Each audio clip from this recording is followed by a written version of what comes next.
There are moments in life when you raise your hands, speak from your heart, and ask sincerely, yet nothing seems to change. Days pass, weeks pass, sometimes even years, and a quiet question begins to grow inside you. Why isn't my dua being answered? But the truth is deeper than what we often assume. Allah tells us in the Quran that He responds to the caller when they call upon Him. This is not a vague promise. It is direct, clear, and absolute. Yet the way that response comes is not always in the form we expect. Sometimes the answer is delayed, sometimes it is transformed, and sometimes it is withheld entirely, because what you are asking for may not be what is best for you. One of the hidden reasons your dua may feel unanswered is the state of your heart. It's not just about what you say, but how you say it. A heart that is distracted, rushed, or not fully present can make dua without truly connecting. Allah looks at sincerity, at humility, at the depth of need. When a person calls upon Him with full reliance, brokenness, and certainty, that dua carries a different weight. Allah reminds us in the Quran that people should respond to Him and believe in Him so they may be guided. This shows that dua is not just about asking, it is about your relationship with Him. If the connection is weak, if it is distant, then the becomes empty words rather than a sincere plea. Another reason lies in patience. We live in a world that demands instant results, but dua operates on divine timing, not human urgency. There is wisdom in delay. Sometimes Allah delays your dua because He wants to hear your voice more. Because every time you return to Him, you are building closeness. And that closeness is more valuable than the thing you are asking for.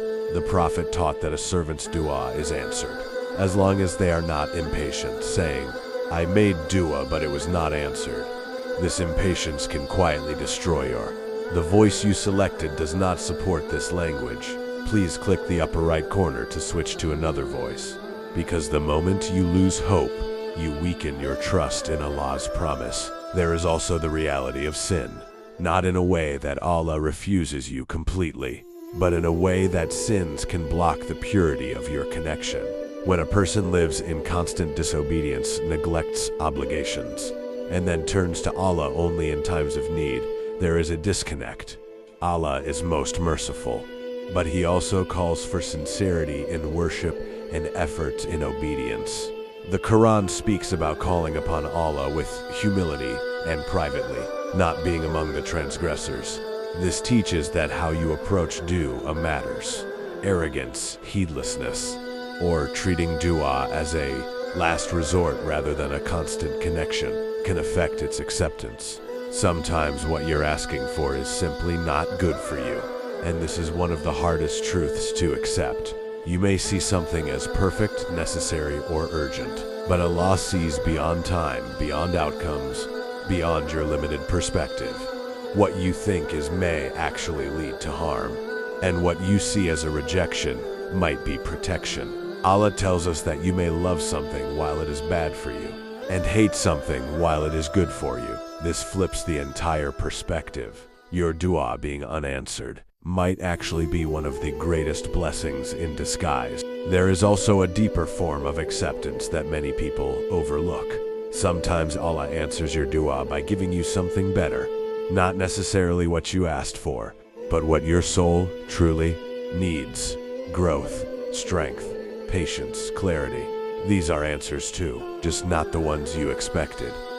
And then there are duas that are saved for the hereafter. Every sincere call, every tear, every moment of turning back to Allah is recorded. Nothing is wasted. On the Day of Judgment, when people see the rewards of the duas that were not answered in this life, they will wish that none of their duas had been answered in. This changes everything, because now your dua is not just about this life. It's an investment in the next. Another hidden truth is consistency. Dua is not meant to be occasional. It is meant to be constant. A person who only makes dua when they are desperate misses the essence of what dua is. It is a daily connection, a continuous reliance, a conversation that never stops. Allah mentions those who remember Him while standing, sitting, and lying on their sides. This shows that connection is not limited to moments of it is a lifestyle, and sometimes the answer to your dua requires action. You cannot ask for success while avoiding effort. You cannot ask for guidance while ignoring the path. Dua and action go hand in hand. You tie your camel, and then you trust in Allah. So when you feel like your dua isn't being answered, don't rush to the conclusion that Allah is ignoring you. Instead, reflect deeper. Is your heart present? Is your trust firm? Is your patience strong? Is your lifestyle aligned with what you are asking for? And most importantly, are you willing to accept that Allah's wisdom is greater than your desire? Because the truth is, no sincere dua is ever lost. It is either answered in the way you asked, delayed for the right time, replaced with something better, or saved for you in the hereafter. So keep asking, keep believing, keep returning, because the you are calling upon never fails to respond, only the form of that response changes. Another reason your dua may feel unanswered is that your reliance is divided. You ask Allah, but deep down you depend more on people, systems, or your own control. True tawakkul is not just words, it is trust that what Allah wills is what will happen. When reliance becomes pure, dua becomes stronger, because it is no longer asking, it is surrender. There are also times when your dua is being answered in ways you cannot see. You might be asking for something specific, while Allah is removing harm you never knew existed. A closed door, a delayed opportunity, a changed path, these can all be hidden answers. Protection does not always feel like a blessing in the moment, but later it becomes clear why things unfolded the way they did. Sometimes the issue is not that your dua is weak, but that your expectations are too narrow. You may limit the answer to one specific outcome, one person, one path, but Allah's ability is unlimited. When you restrict the answer, you might overlook what is actually being given to you. Expanding your understanding allows you to recognize answers you once ignored. Another overlooked truth is gratitude. When a person constantly focuses on what they don't have, they become blind to what they already received. Gratitude increases blessings, and ingratitude can create a barrier in when you begin to appreciate what Allah has already given you, your connection softens and your du'as come from a place of richness rather than. There are moments when Allah tests your sincerity through silence, not because He doesn't hear you, but because He wants to see if you will continue calling upon Him even when there is no visible response. This is where true faith shows itself not in ease, but in uncertainty. In dua, during silence is a sign of deep aman. Your environment can also affect your dua. The people you surround yourself with, what you consume, and what fills your time all shape your spiritual state. Are constantly exposed to distractions, negativity, and heedlessness struggles to maintain a strong connection with Allah. Changing your environment can sometimes unlock what felt blocked. Another truth is that some duas require you to grow before they are given. You may be asking for something that requires a level of discipline, wisdom, or strength you do not yet have. So instead of granting it immediately, Allah prepares you for it. That preparation can feel like delay, but it is actually. There is also the power of consistency in small actions. Sometimes we wait for big moments of dua, while neglecting the small daily acts that strengthen our connection, like dhikr, salah, and quiet reflection. These small acts purify the heart, and a purified heart makes stronger dua. It's not always about asking more, but about becoming better. Another reason could be that you have not truly let go. You make dua, but you are still holding on to anxiety, trying to control every outcome. True dua requires you to ask and then release the burden. When you let go, you create space for Allah's plan to unfold without resistance. And finally, understand that closeness to Allah is itself an answer. The fact that you are making dua, turning back, reflecting, and seeking Him is already a sign that He wants you near. Many people live their lives without ever calling upon Him sincerely. So if your heart keeps returning to Duaa, even in difficulty, that is not a rejection, it is an invitation. There are moments when your Duaa is not answered immediately because Allah is teaching you the value of persistence. Repeating the same request again and again builds a of with Him. It shows that you are not just asking once and walking away, but that you truly depend on Him. That is beloved, even before the answer comes. Sometimes your heart is still attached to something that is holding your Duaa back. The voice you selected does not support this language. Please click the upper right corner to switch to another voice. The voice you selected does not support this language. Please click the upper right corner to switch to another voice. With people more than you're with Allah, when these attachments are strong, they create a barrier. Letting go of what competes with Allah in your heart can open doors you didn't expect. Another reality is that not every silence is a rejection.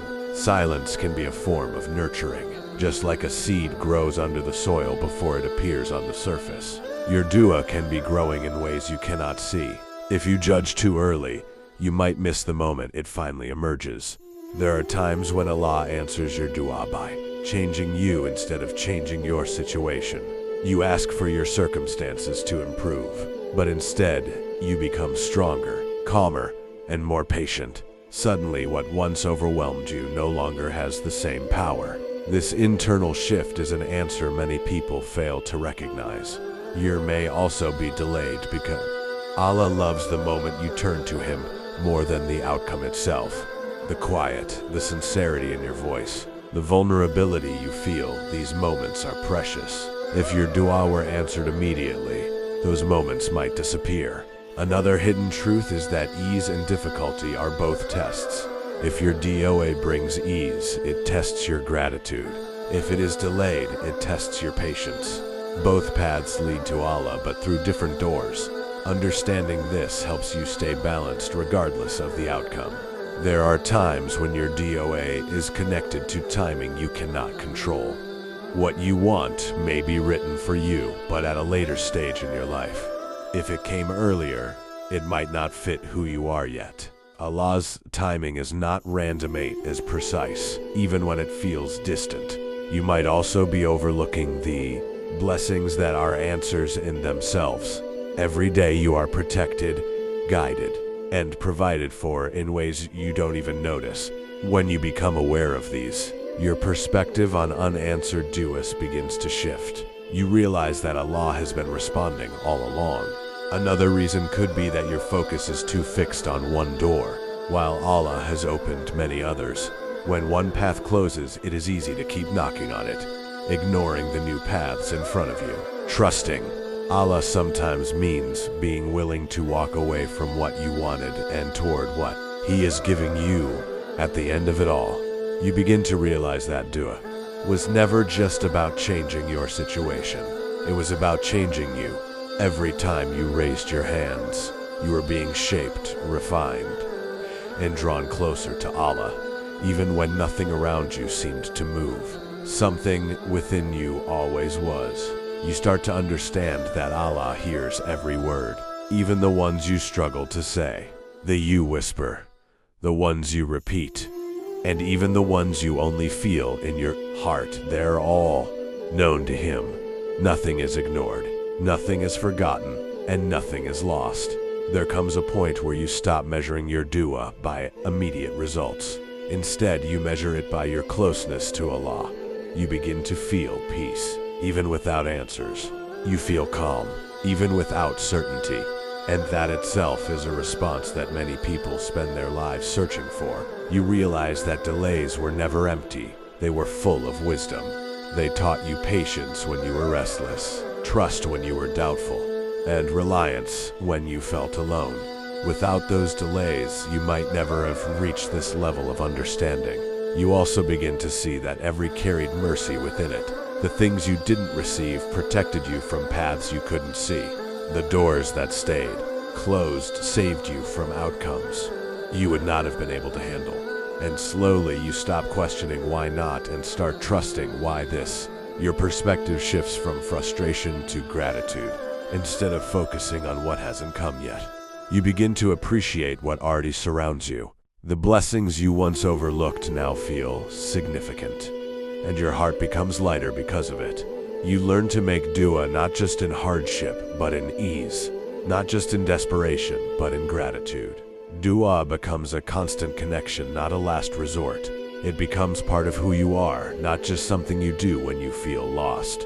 And then something powerful happens. You stop needing everything to go your way, because you trust that whatever Allah chooses is better than what you would have chosen for yourself.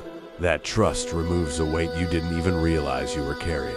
In that state, your heart finds contentment, not because life is perfect, but because your connection with Allah is strong. And when that connection is strong, even unanswered questions feel lighter. So you keep making Duaa, not because you are desperate for results, but because you understand its true purpose. You call upon Allah knowing that every moment you turn to Him is already an answer, and that whatever comes next will always be. May Allah answer all our duas and guide us through the right path. Ameen. Please like this video, and don't forget to subscribe.